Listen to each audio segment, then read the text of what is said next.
The manufactured famines of colonial India. From 1757 to 1947, between 30 and 60 million Indians died in famines.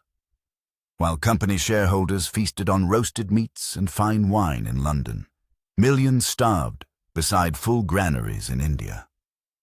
This was not drought. This was not fate. This was the deliberate, systematic transfer of India's vast wealth into British hands, leaving behind a landscape of hollow fields and hollow people. This is not ancient history. It is in their own ledgers, their own telegrams, their own words. They did not die from drought. They died from policy. Remember them. Share their story. Because the world needs to know how British policies killed the citizens of their jewel in the crown.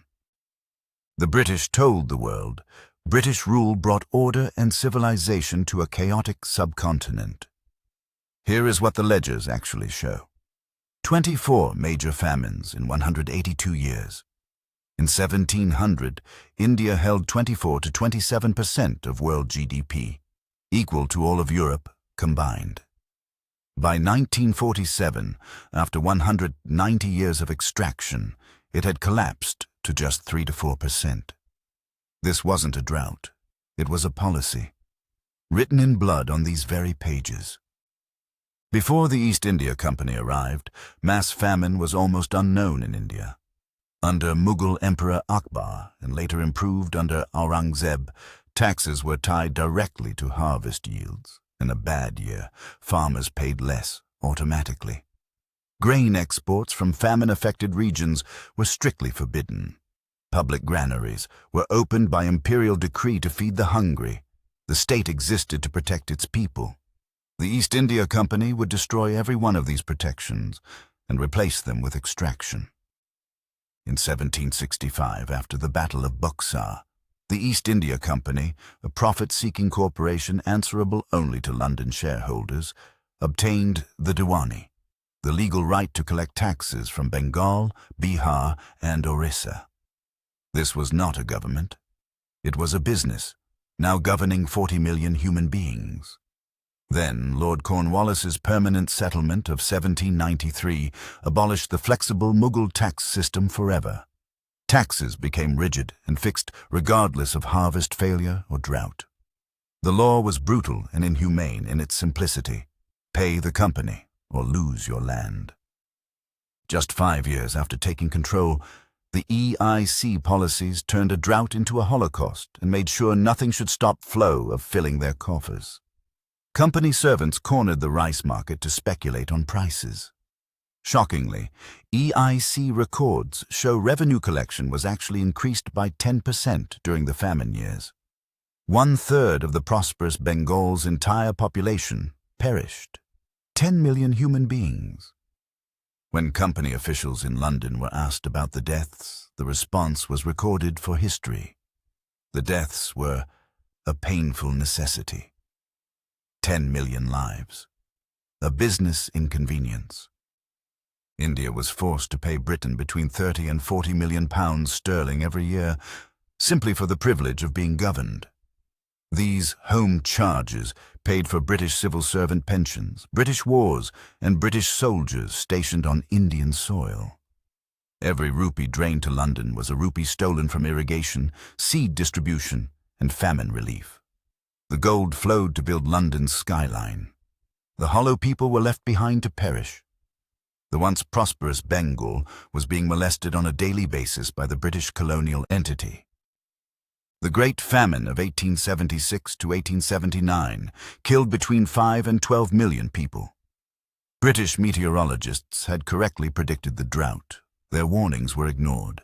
Viceroy Lord Lytton refused to purchase grain for the starving, arguing that government intervention would distort the market.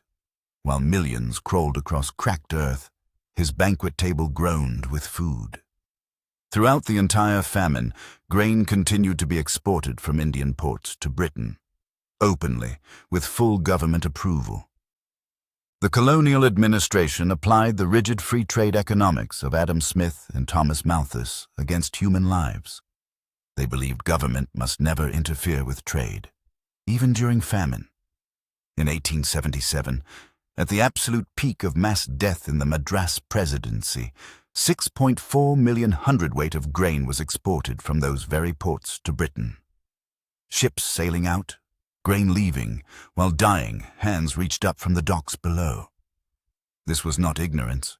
This was colonial terrorism used as a weapon of mass death. Official Richard Temple established relief camps requiring heavy labor from the starving. His prescribed ration, 1 pound of grain per day. Medical officer Dr. W.R. Cornish reported immediately, "This ration is insufficient to maintain life." Historians later confirmed it was less than the rations provided in Nazi concentration camps. When Cornish's reports documented mass deaths inside the camps, they were officially suppressed. The British did not simply fail to save people. They calculated exactly how little food was needed to keep a body working. Until it stopped. The sheer audacity of being inhumane. When back-to-back famines struck in the 1890s, Viceroy Lord Elgin stamped every famine report scarcity, because that word avoided triggering mandatory relief spending. Between 4 and 9 million people died in officially declared so-called scarcity. When Bal Gangadhar Tilak documented the government's criminal negligence in his newspaper Khazari, he was arrested and charged with sedition. In colonial India, telling the truth about mass death was a crime. During World War II, fearing a Japanese invasion, the British military used the scorched earth policy and burned Bengal's rice stockpiles and destroyed its fishing boats. Combined with wartime inflation and unchecked military procurement, the colonial government severed millions from their own food supply. 2 to 3 million Bengalis died. Not in medieval times. In 1943, in the age of mass media and global communication, this was the last of the many famines the native Indians had to go through. The sad and unfortunate irony is that the British man-made famine started in Bengal and ended in Bengal. Viceroy Wavell begged London for emergency food. The War Cabinet refused, redirecting ships to European stockpiles. Churchill asked, "If the famine is so serious, why hasn't Gandhi died yet?" His own Secretary of State wrote, "Churchill's views on India are closer to Hitler's than to my own." This was not incompetence. This was deliberate neglect, and it was about to kill 3 million people. Churchill was the same prime minister who made the world believe he was fighting evil, while the same evil resided within his nefarious heart. Churchill on record said, "They breed like rabbits," to justify that feeding the English was more important than feeding the Indians whose grains they extorted out of India. Bengal had enough food to feed its population in 1943. People were not dying because there was no food. They were dying because they could not afford to buy it. Merchants hoarded rice under a colonial free market system that refused price controls. A starving man holding out his last coins, while sacks of grain sat locked behind iron bars. This was not a famine of scarcity. It was a famine of policy. The colonial machine depended on silence, but some refused. William Digby exposed grain exports leaving famine-stricken India for British ports. Ramesh Chunder Dutt proved British revenue policies, not drought, caused the starvation. Photographers forced the world to see the streets of Calcutta. As one witness wrote, "A system that punishes him for being poor, taxes him for being alive, and abandons him to die." The truth survived only because of their courage.